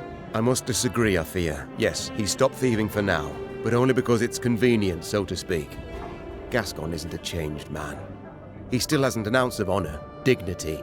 Yet he has a unit of armed men, without which we'd be much worse off. Might not even have survived. Agreed. The Strays are excellent fighters. I'd be the first to admit it. I only fear they might turn on us. Leap at our throats when we least expect it. It's time I attended to other matters. Hey-ho! How's my favourite queen in the north? You and Reynard, do you get along? Like a cat and a hound. Get it? Because they call me... Yes, yes, your jests are easily understood. Far more difficult to enjoy. That's probably true, in your royal high and mightiness's case. Will you answer my question? We get along because we must. Though it'd be far easier if he pulled the lance from his arse. Haven't heard a truer word in a long while. What was that? Nothing. Nothing. It's time I attended to other matters. Farewell. Your Grace, I need to speak with your quartermaster. Excuse my Elvish, but I can't drink that goat's piss he serves in the mess. Reynard's doing, no doubt. He doesn't like the men to drink too much. To be blunt, ma'am, what Reynard himself needs is to get good and bloated for once in his stiff life. So, I have a proposal for you. A shipment of the best dwarven mead and lager. I can arrange for you to arrive. Trust me, the men's morale's nae like to be a problem when they pour a bit of fire in their guts. Good point. Very well. Oh, you've my thanks, dear Queen. A few more days of that and I'd have been lapping up puddle water. I trust you'll arrange the details. Of course, no worries. You dinna ken how happy a dwarf you've made me. Ah, right. And the men too, of course. You're a Zigrin, are you not? I know the name. One of your clan slew the dragon Ockvist. Aye. You're thinking of Yarpen. Cousin of my cousin. Left Mahakam when I was but a wee snot. Decent enough dwarf, but never could conform to our basic tenets and laws. Though, admittedly, we've so damned many it's hard to keep them from leaking out your ears. Is it that bad? I'll put it this way. Among human folk, you cannae steal, brawl, murder. All the basics. In Mahakam, we've got laws about how to braid our beards. But I'm no one to complain. The Zilgrins are well-to-do, one of the richer clans. Got more than enough goods to suit our needs. Though, we've got some bads as well. What do you mean? Bah! Nae worth your time. I didn't mean to bother you. Sides, best to jabber of such things over a cold pint. Or keg? Your elder. I'd like to know more. Do tell me about him, please. One tough horseman, Bruva. Stubborn as an old goat, as you'll soon see for yourself. All in all, though, he's nae as scary as some say. Been keeping the clans in check for some 2 centuries now. Which is nae a small feat, I might add, no. No conflicts between them all this time. Are you certain? Ha! Ha! I can't tell if you're jesting. At each other's throats each day they are. Breckenriggs despise the Chives. Dalbergs would scratch out the Hoog's eyes given half the chance. As for us, we hate them arse-licking fuchses. But Brewer's got his ways, keeps each yin in line. If not for him, Mahakam would have fallen to bits ages past. Why? Round 150 years ago, when the elves were fighting that hopeless war against your folk, the Elder-in-Chief ordered the pass to Mahakam sealed tight. If it weren't for that, we'd have ended up like the pointy ears. As it was, we waited for the shite storm to abate. Didn't open the pass and stretch your legs again till it were safe. Yes, I remember. The manufactories in Rivia have yet to recover. With all due respect, Your Grace, your workshops forge utter crap. It's nae our fault that human folk prefer dwarven goods. Basic market principles, that's all it is. I feel enlightened, Gabor. Thank you. We shall return to this conversation later. No skin off my back. We seen each other, Your Grace. Yes, milady? You choose not to follow your king, Xavier. Why? To fight in the field, with you. This was my wish, my lady. But what of your home? Rosberg must be rebuilt. Engineers are needed. I've no kin in Rosberg. No soul left for me there. All I've left is revenge. I understand. Other matters await my attention. We shall speak later. As you wish, my lady. Yes? Demoven's reason for so fiercely defending Aldersburg. I must say, it caught me quite by surprise. Not me. King went to that brothel every time he stopped at Aldersburg, which was oft. He made sure of that. I told him he'd sting a girl with his serpent one day, but he wouldn't listen. My, I see Demoven couldn't keep anything secret from you. Didn't have a choice, really. When Edern was not at war, I served as his bodyguard, followed him everywhere, and saw everything. My king enjoys life, enjoys pleasures, and indulges often, but none of this has hindered his ability to govern the realm bloody well. Rayla, might I ask you a personal question? Certainly, ma'am, but I can't guarantee I'll answer.